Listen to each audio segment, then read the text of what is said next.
Movie के start में हमें ऑस्ट्रेलिया की एक पार्टी दिखाई जाती है। यहाँ पर बैठे एक प्रोफेसर को स्पीच देने के लिए स्टेज पर बुलाया जाता है। ये प्रोफेसर रैबिट और बियर पर एक पोयम सुनाता है। तभी ये पोयम पास बैठे हुए लोगों को बहुत ज्यादा अजीब लगती है। वो लेडी जिसने इसको स्टेज पर बुलाया था, वो लेडी भी आकर प्रोफेसर से कहती है कि आप अपनी सीट पर वापस चले जाएं, क्योंकि वो भी इतना ही शॉक थी जितना ऑडियंस शॉक हो रही थी। अब जब ये लेडी प्रोफेसर को रोकती है तो ये प्रोफेसर उस लेडी की फिंगर को काट देता है। वो लेडी चीखने लगती है दर्द से और हॉल में बैठी हुई ऑडियंस भी चली जाती है। प्रोफेसर उस लेडी की फिंगर को टिश्यू में रैप करने लगता है। तभी एक पुलिसमैन आकर प्रोफेसर से कहता है कि आप सरेंडर कर दें। और जब ये प्रोफेसर उस ऑफिसर की बात नहीं मानता तो वो ऑफिसर प्रोफेसर को शूट कर देता है। अब जब ये प्रोफेसर मरने वाला था तभी वो अपने पास पड़े फोन को पकड़ने की कोशिश कर रहा था।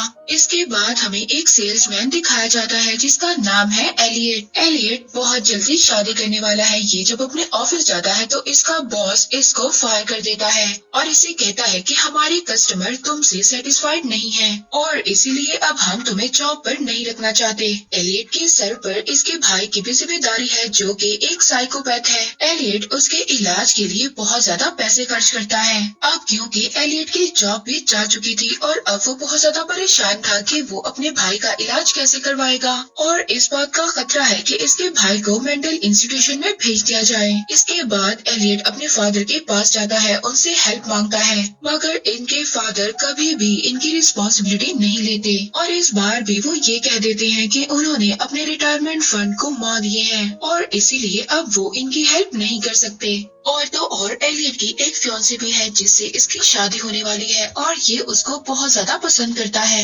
इतनी सारी रिस्पॉन्सिबिलिटीज इसके सर पर है और इसकी जॉब भी चली गई है। नेक्स्ट सीन में हम इसको कार में देखते हैं जहाँ पर ये बहुत ज्यादा परेशान है अपने हालात की वजह से। कार में एक फ्लाई यानी कि मक्खी इसको कब से परेशान कर रही थी, मगर तभी इसके फोन पर कॉल आती है और वो आदमी एलियट को कहता है कि तुम परेशान मत हो, हमारे पास तुम्हारे लिए एक गेम शो है और अगर तुम इस गेम में पार्टिसिपेट करना चाहते हो तो तुम बहुत जल्दी अमीर हो सकते हो। बस उसके लिए तुम्हें कुछ टास्क करने होंगे। अब एलियट को ये लग रहा था कि ये आदमी शायद कोई स्कैमर है, मगर तभी एलियट देखता है कि वो आदमी इसकी लाइफ में होने वाले इंसिडेंट के बारे में इसको बता रहा होता है। बचपन से लेकर अब तक इसके साथ जो जो इम्पोर्टेंट इवेंट्स हुए हैं इसके बारे में वो आदमी इसको बताता है। साथ ही में वो इसको ये भी बताता है कि किस तरह से तुम्हारी मदर का एक्सीडेंट हुआ और तो और वो इसको ये भी बताता है कि कुछ टाइम पहले एक मक्खी तुम्हें तंग कर रही थी और अभी भी वो तुम्हारी कार में है। एलियट जल्दी से गाड़ी रोककर इधर उधर देखता है कि क्या कोई आदमी ने इस पर नजर रखी हुई है, मगर यहाँ पर आसपास तो कोई भी आदमी नहीं था। अब वही आदमी इसको कॉल पर कहता है कि जो मक्खी तुम्हें तंग कर रही है अगर तुम इसको मार दो तो तुम्हारे अकाउंट में $1000 ट्रांसफर कर दिए जाएंगे। अब ये बड़ी ही जल्दी उस मक्खी को मार देता है क्योंकि ये काम इतना ज्यादा मुश्किल नहीं था और तभी इसके फोन पर नोटिफिकेशन आता है कि इसके अकाउंट में $1000 ट्रांसफर कर दिए गए हैं। ये कार से बाहर निकलता है और हैरानी से इधर उधर देखने लगता है कि क्या यहाँ पर कोई आदमी है, मगर यहाँ पर आसपास कोई भी नहीं था। अब वही आदमी कॉल पर इसको कहता है कि अगर तुम इस मक्खी को खा जाओ तो तुम्हें और डॉलर्स दिए जाएंगे।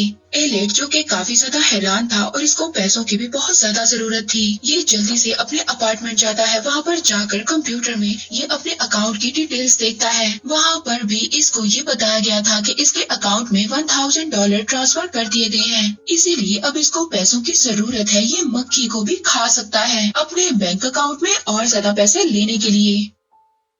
नेक्स्ट सीन में हम एलियट को मक्खी खाते हुए देखते हैं और तभी इसको कॉल आती है। वो आदमी इसको कांग्रेचुलेट करता है कि तुमने सेकंड टास्क भी पूरा कर दिया और इसको कहता है बहुत जल्द तुम्हारे अकाउंट में पैसे आ जाएंगे और ऐसा ही होता है। इसके अकाउंट में फर्दर इसके टास्क के लिहाज से अमाउंट आ जाती है। अब एलियट उस आदमी से कहता है कि क्या आप मुझे घर में भी फॉलो कर सकते हैं, क्या आप मुझे देख सकते हैं कि मैं क्या कर रहा हूँ। वो कहता है कि हाँ मैं तुम्हें देख सकता हूँ, मैं तुम्हें फॉलो कर सकता हूँ और वो ये भी कहता है कि तुम्हें तुम्हारी प्राइवेसी वापस मिल सकती है जैसे ही तुम इस गेम को एंड करोगे या तुम इस गेम को दरमियान में छोड़ दोगे। वो आदमी एलियट को गेम के रूल्स बताता है। वो एलियट से कहता है कि तुमने 2 टास्क कंप्लीट कर दिए हैं और फर्दर अभी भी तुम्हारे 11 टास्क बाकी हैं और अगर तुम इस गेम को खेलना चाहते हो तो हर टास्क पर तुम्हें बहुत बड़ा रिवार्ड दिया जाएगा और अगर इन टास्क में से तुमने कोई भी टास्क को पूरा ना किया तो सभी पैसे तुमसे वापस ले लिए जाएंगे और हो सकता है तुम्हारे पास 1 रुपया भी वापस ना बचे। और दूसरा रूल वो ये बताता है कि तुम इस गेम के बारे में किसी को भी नहीं बताओगे। वो एलियट से कहता है कि अगर तुम इस गेम को खेलना चाहते हो तो मेरे साथ बोलो, I will dance with golden dot. Eliot ऐसे ही कहता है और अब इसको कंटेस्टेंट के तौर पर सेलेक्ट कर लिया जाता है। नेक्स्ट सीन में हम एलियट को देखते हैं जो उसी कॉल का वेट कर रहा होता है। तभी एलियट के पास कॉल आती है। वो इससे कहता है कि तुम्हारा नेक्स्ट टास्क $5000 के लिए है। तुम्हारा टास्क ये है कि तुमने किसी भी बच्चे को रुलाना है। एलियट को ये टास्क बहुत ज्यादा इजी लगता है और अब वो आसपास बच्चों को ढूंढने लग जाता है। तभी ये प्यारी सी बच्ची को देखता है जो भाग कर आ रही होती है। वो इस बच्ची के पास जाता है और जाकर उससे कहता है कि तुम्हारे पेरेंट्स तुम्हें बहुत जल्दी छोड़ने वाले हैं। वो तुम्हें एक ऑर्फन हाउस में छोड़कर चले जाएंगे। ये सुनकर वो लड़की रोने लगती है। यहाँ पर एलियट की एक्टिंग भी कमाल थी। ये बच्ची जल्दी से जाती है अपने पेरेंट्स के पास उनको बताने के लिए और यहाँ हम देखते हैं एलियट के अकाउंट में उसका रिवॉर्ड $5000 पहुँच गए हैं। अब ये यहाँ से भागने वाला होता है क्योंकि ये अच्छी तरह से जानता था वो बच्ची जाकर अपने पेरेंट्स को सब कुछ बताएगी और फिर पेरेंट्स इसके पास आएंगे।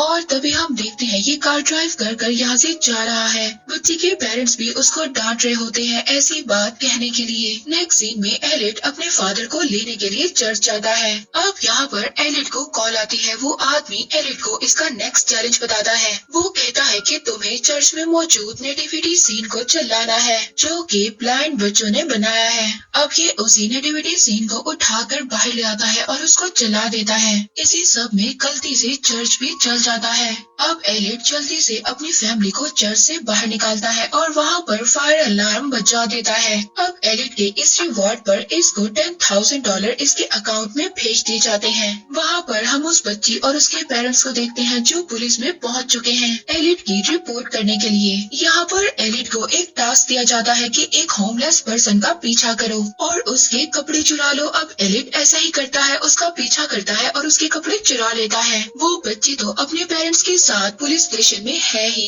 अब ये होमलेस पर्सन भी पुलिस स्टेशन में आ जाता है। अब वहाँ पर ऑफिसर को सारी बात बताई जाती है और एलियट का स्केच भी बनवाया जाता है। अब यहाँ पर पुलिस को ये बात पता चल जाती है कि जिस आदमी ने इस बच्ची को तंग किया, चर्च को जलाया और होमलेस पर्सन के कपड़े चुराए वो एक ही आदमी है। अब एलियट यहाँ पर अपने 6 टास्क पर पहुँच चुका है। इसको 6 टास्क में ये कहा जाता है कि एक आदमी को अपने अपार्टमेंट में से तुमने कॉफी पर लेकर जाना है और इसको तो ये टास्क बहुत ज्यादा इजी लगता है। जब भी अपार्टमेंट जाता है तो इसको पता चलता है ये टास्क इतना ज्यादा इजी भी नहीं था क्योंकि जिस आदमी को इसने कॉफी पर लेकर जाना था वो बाथटब में मरा हुआ था। अब इसको तो पैसे चाहिए थे इसलिए अब ये उस आदमी को अच्छा ड्रेस पहनाता है और रेस्टोरेंट में लेकर चला जाता है। वहाँ पर वेट्रेस भी काफी ज्यादा हैरान थी क्योंकि ये आदमी हिल नहीं रहा था और एलियट ने इस आदमी के फेस को हेड से कवर कर रखा था इसलिए उस पर ज्यादा शक नहीं होता। अब मसला तो तब बनता है जब रेस्टोरेंट में पुलिस आ जाती है। एलियट को एक स्पेसिफिक टाइम दिया जाता है। एलियट ने उस टाइम में इस आदमी के सामने कॉफी रखनी है। अब टाइम भी यहाँ पर खत्म हो रहा था मगर एलियट लास्ट मोमेंट पर पुलिस वालों की कॉफी अपने टेबल पर रख देता है। अब एलियट का टास्क तो पूरा हो गया था मगर अब वो नई मुश्किल में पड़ गया था क्योंकि पुलिस वाले अब इस पर आर्ग्यूमेंट कर रहे थे। जब आर्ग्यूमेंट बहुत ज्यादा बढ़ते हैं तो एलियट रेस्टोरेंट से बाहर आ जाता है। अब वो आदमी इसको कॉल करता है। वो इसके स्किल से काफी ज्यादा मुतासिर हो गया था और इसी वजह से अब इसको 6 लेवल से 8th लेवल पर भेज दिया गया था। पर तभी एलियट को याद आता है कि वो अपना लाइब्रेरी कार्ड तो रेस्टोरेंट में भूल गया है जिसकी वजह से वो लोग एलियट को अब बहुत ही जल्दी से ट्रेस कर सकते हैं। मगर अगर एलियट सारे के सारे चैलेंजेस पूरा कर देता है तो वही आदमी जो इसको चैलेंजेस दे रहा है वो इसको फ्री करवा लेगा तो इसके पास पैसे भी बहुत ज्यादा होंगे और ये हर मुश्किल से बहुत ही आसानी से निकल जाएगा।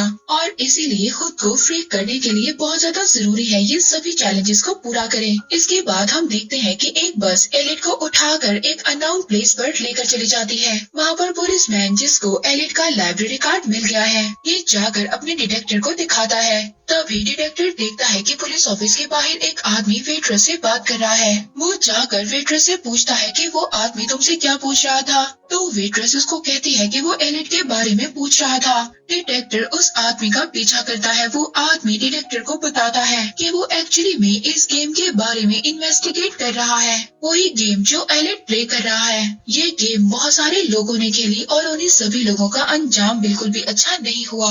और तो और वो आदमी जो इन सब लोगों से गेम खिलवा रहा है, उसके बारे में भी कोई भी इंफॉर्मेशन नहीं मौजूद। वहाँ पर हम एलिट को देखते हैं जिसको एक रूम में लेकर ले जाया गया है, जहाँ जाकर वो अपने हाई स्कूल के एक बुली लड़के से मिलता है जिसका नेम है जॉन। यहाँ पर इसको नेक्स्ट टास्क इसका बताया जाता है कि तुमने इस लड़के की बाजू को काटना है जो कि एलिट को हाई स्कूल में बुली किया करता था। अब एलिट हेसिटेट कर रहा था इस लड़के का बाजू काटने के लिए, मगर वो लड़का तो खुद चाहता था कि उसका बाजू कटे। और जब एलिट उसका बाजू नहीं काट रहा था तो वो एलिट को सारी बातें याद करवाता है जहाँ पर उसने एलिट को तंग किया। इसके बाद आखिरकार एलिट उसका बाजू काट देता है और उसको हॉस्पिटल लेकर जाता है। इसको इसके इस टास्क पर $250,000 दे दिए जाते हैं। इसके बाद ये अपनी वेडिंग के लिए प्रैक्टिस डिनर पर जा रहा होता है। यहाँ पर जाकर इसको ये मिशन दिया जाता है कि तुमने इस पार्टी को खराब करना है, वहाँ पर मौजूद हर चीज को तोड़ना है। हम देखते हैं कि वहाँ पर पुलिस भी आई होती है जो एक्चुअली में वहाँ पर माइकल के अजीब बिहेवियर की वजह से आई थी।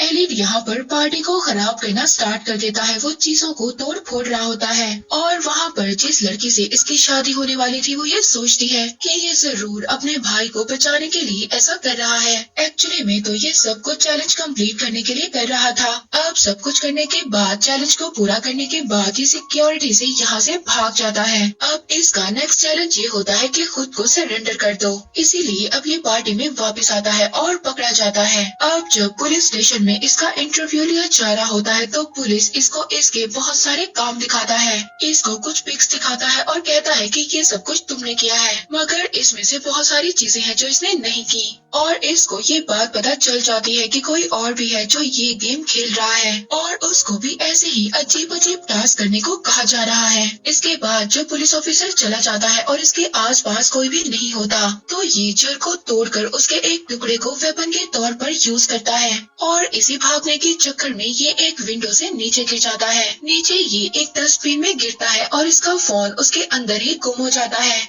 अब इसके पास इसका फोन भी नहीं है जिससे ये कि उस गेम वाले आदमी से कांटेक्ट कर सके। तभी रास्ते में ये एक होमलेस लेडी को देखता है। ये सोचता है कि ये शायद उसी आदमी ने भेजी है जो इसको गेम खिलवा रहा है। वहाँ पर हम डिटेक्टिव को देखते हैं जिसको एक आदमी वोकले मिला है। वो डिटेक्टिव को बताता है कि उसकी वाइफ ने भी ये गेम खेली थी जिससे कि उसकी डेथ हो गई और तब से अब तक वोकलर इस गेम के ऑनर को ढूंढ रहा है।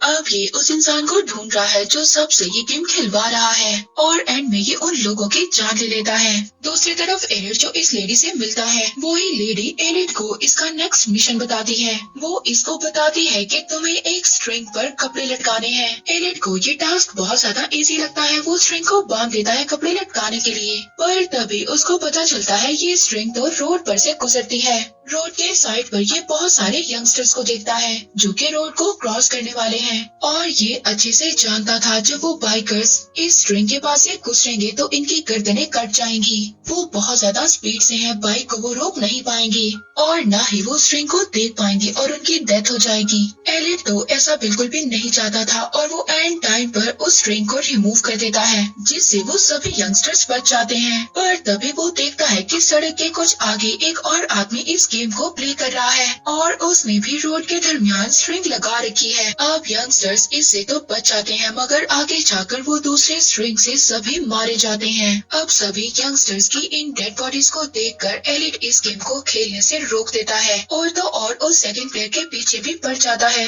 ताकि ये इसको ये गेम खेलने से रोक सके। वो आदमी एक वैन में बैठता है और एलिट से दूर चला जाता है। एलिट भी उसको फॉलो करता रहता है पर तभी एलिट के फोन पर उसको कॉल आती है और कॉल में वही इनिशिएटर था जो एलिट को बताता है। वो बताता है कि तुम सबका लास्ट मिशन एक ही है, तुमने अपनी फैमिली में से किसी एक मेंबर को मारना है। एलिट फोन को अपनी गाड़ी से बाहर फेंक देता है क्योंकि ये इस मिशन को कंटिन्यू नहीं कर सकता। ये फोन फेंकने के बाद उसी गाड़ी का पीछा करता रहता है जिसमें कि इस गेम का दूसरा मेंबर है और हैरानी की बात तो ये है कि ये गाड़ी जाकर इसके घर के सामने रुकती है। जब ये घर जाता है तो देखता है इसके फादर तो लिविंग रूम में बैठे हैं, जबकि इसका साइकोपैथ भाई बाथरूम में है। ये दोनों को एक साथ खड़ा करता है और देखता है कि एक्चुअली में ये गेम कौन खेल रहा है। और यहाँ पर एलिट को ये बात पता चलती है कि माइकल इस गेम को खेल रहा है और वो अपना लास्ट टास्क कंप्लीट करने के लिए इसके फादर को भी मारने वाला है। और यहाँ पर इनको एक और शौक लगता है जब इनके फादर इनको बताते हैं कि उन्होंने भी कई साल पहले इस गेम को खेला था और लास्ट टास्क विन करने के लिए इन्होंने इनकी मदर को मार दिया। ये सुनकर एलिट रोने लगता है और अब वो अपने फादर को मारने के लिए तैयार था, उनको उनके किए की सजा देने के लिए। मगर इनके फादर अपना गला खुद ही काट लेते हैं, वो मर जाते हैं ताकि ये लोग गेम में ना जीत सकें। एलिट यहाँ पर इस गेम को खत्म करना चाहता था क्योंकि अब वो अपने भाई को तो मारना नहीं चाहता था। अब ये लिविंग रूम से बाहर जा रहा होता है मगर इसका भाई माइकल तो इसको मारना चाहता है क्योंकि वो किसी भी हाल में इस गेम को जीतना चाहता है। ये उसके ऊपर गन रखता है, उसको शूट करने वाला था मगर एलिट इसको रोकता है और इन्हीं सब में एलिट की गोली चल जाती है और माइकल जमीन पर गिर जाता है। अब वो मरते मरते भी इस गेम को जीतना चाहता था और माइकल यहाँ पर एलिट को चाकू से मारने वाला था मगर वो खुद ही मर जाता है। एलिट यहाँ पर जिसने इस गेम के लास्ट टास्क को कंप्लीट कर लिया था वो जीत गया था। अब ये लंगड़ाते हुए घर से बाहर निकलता है जहाँ पर डिटेक्टिव इसको देख लेता है और यहाँ पर हमें पता चलता है कि ये डिटेक्टिव भी इस गेम को खेल रहा है। और तो और उसने वॉकलर को भी मार दिया क्योंकि वो उस गेम के ऑनर को ढूंढने ही वाला था। उसने उसको मार दिया था, सभी सबूतों को जला दिया था। इसके बाद वो यहाँ पर आया है एलिट के फादर और इसके भाई को चिल्लाने के लिए क्योंकि ये भी जल जाए और कोई भी सबूत ना मिले। अब वो अपने काम पर लगा हुआ था मगर तभी वहाँ पर एलिट आ जाता है और डिटेक्टिव को शूट कर देता है। लास्ट सीन में हम देखते हैं एलिट उस लड़की को कॉल करता है जिससे ये शादी करने वाला था और उसको बताता है कि ये बिल्कुल ठीक है। तभी ये लड़की इसको बताती है कि उसको अभी एक स्ट्रेंज आदमी की तरफ से कॉल आई है, इसने उसको मक्खी खाने के लिए कहा है। ये सुनकर एलिट शॉक में चला जाता है। इससे पहले ये उस लड़की को कुछ कहता कि ये गेम तुम्हारे लिए अच्छी नहीं है, तुम इस गेम को बिल्कुल भी मत खेलो, मगर इससे पहले वो लड़की कह देती है कि उसने इस आदमी की इस रिक्वेस्ट को इग्नोर कर दिया। ये सुनकर एलिट को सुकून मिलता है कि शुक्र है ये तो इसकी तरह पागल नहीं है। और इसी के साथ ये मूवी एंड हो जाती है।